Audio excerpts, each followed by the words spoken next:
Namaskaram, welcome to La Density Hair Transplant Center, Cochin, Kerala. Myself, Dr. Gajanand Jadhav. Hey friends, I was just going through the YouTube comments of my video. I just saw some comments there. There are some confusion going on between the hairline designing. So today's topic of discussion will be on the hairline only. Welcome to La Density Hair Transplant Center. This is Dr. Gajanand Jadhav.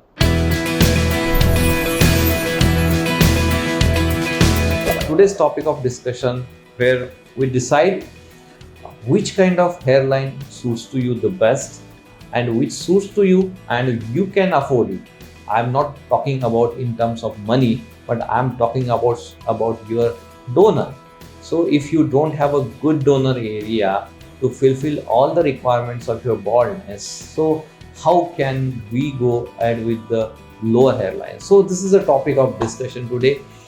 Lower hairline versus higher hairline, natural hairline versus little more high hairline. So guys, today we are going to discuss in a depth what hairline should be made in a patient with grade 2 baldness up to grade 7 baldness. So I'll start the topic with the grade 7 baldness today. So grade 7 baldness, rough estimation of graft requirement for a medium to acceptable density is around 7,000 grafts. So if you are grade 7 baldness, very few people are fortunate to get more than 4,000 grafts from his donor area. So if your donor is poor, you can say it's around 3,000 grafts. So how can a doctor completely cover your grade 7 baldness? It's not possible to cover. So there is some tactics, some art to show you that you are not bald or your age is around 35. That kind of hairline we have to create so that people will not understand we did a hair transplant in your case and your hairline is not because of a transplant, it's a natural hairline. That work doctor has to do when he is going to go for a grade 7 baldness. Suppose you are having 3,000 grafts, doctor has to manage extraction from the beard, maybe somebody using chest hair. Again, you are going for a second transplant where you may extract around 1,000 grafts from the donor area, same donor area, if you are having a good coverage after a first session also. So rough estimation, maybe around 6,000 grafts we can manage in a grade 7 baldness. And if you go below the 6 cm or 7 cm of the hairline from this glabella point, then it's very difficult for a doctor to cover entire grade 7 baldness. See friends, when you consider a hair transplant, I feel complete coverage with good density is more important than lowering the hairline. If somebody is having just 4,000 of the graft and he is taking a 3 finger of hairline, I start from here and I just finish hair transplant till here and this area is bald. So do you feel this is a justification for his hair transplantation? I don't feel. If the same scenario, when I start a little higher hairline, maybe a 4 finger to a 5 finger here, and I'll completely cover his baldness, and I feel I have given a justification to his baldness. So complete coverage rather than lowering a hairline, I feel is more important than just to give a 4 finger of coverage so that the patient will have a complete look for his life. So this is the one scenario where we are discussing about the hairline grade 7 baldness or grade 6 baldness.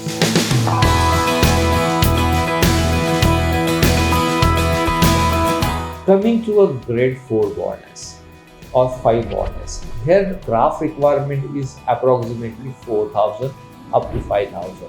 Yeah, this is the best case to perform where we can give a natural 4 finger hairline, or maybe sometimes if patient is having a curve from the front. See, this is your forehead where we don't want to have a transplant. See, the natural demarcation for the hairline is where your forehead meets your scalp. From that point, you should start your hairline. Whether it is a three finger or four finger, you can start from that line if you have that natural curve starting from such a particular point. But the prior requisite for that hairline, you should have a good donor area. Suppose you are in a grade 4 or grade 5 of the baldness, and in the future you are going to be a grade 6 or grade 7 baldness, again you are going to require a hair transplantation. So, dear friends, when you consider a patient, we always consider a future of the patient.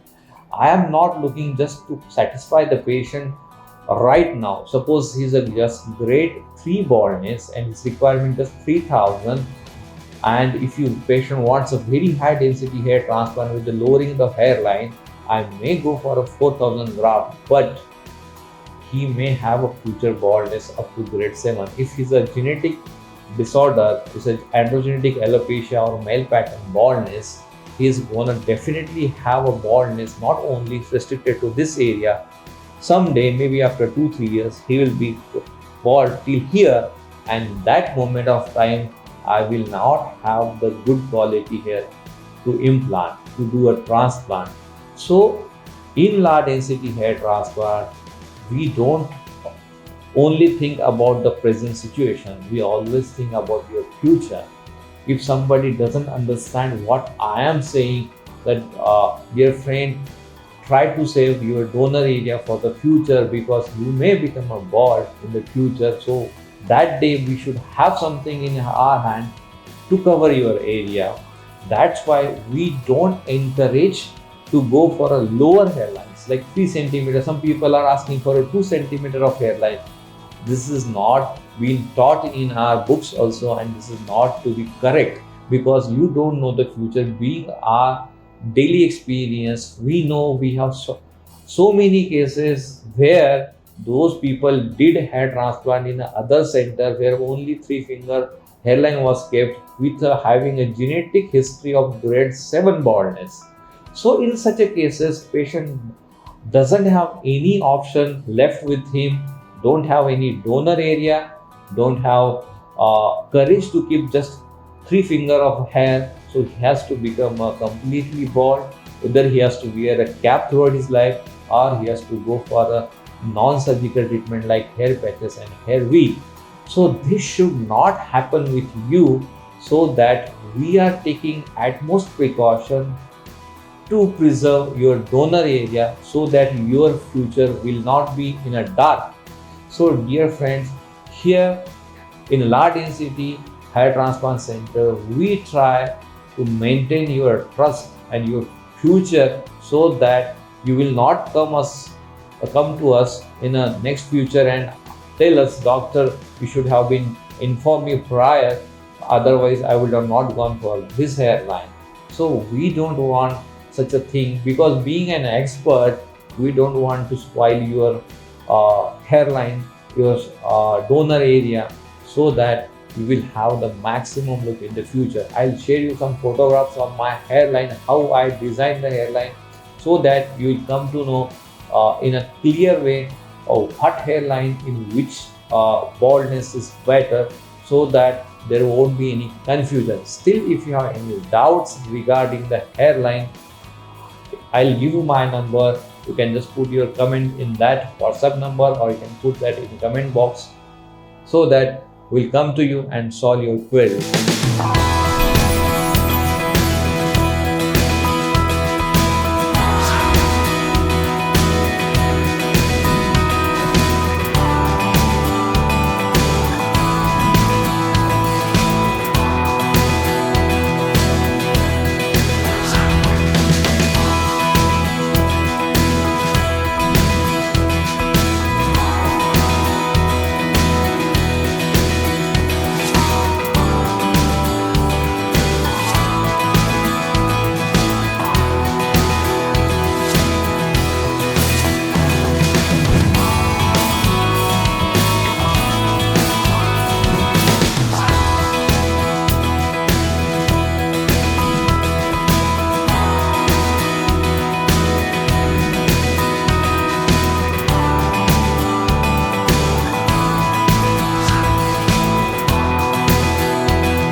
Thank you guys for watching this video. Anything there, we are always to help you out.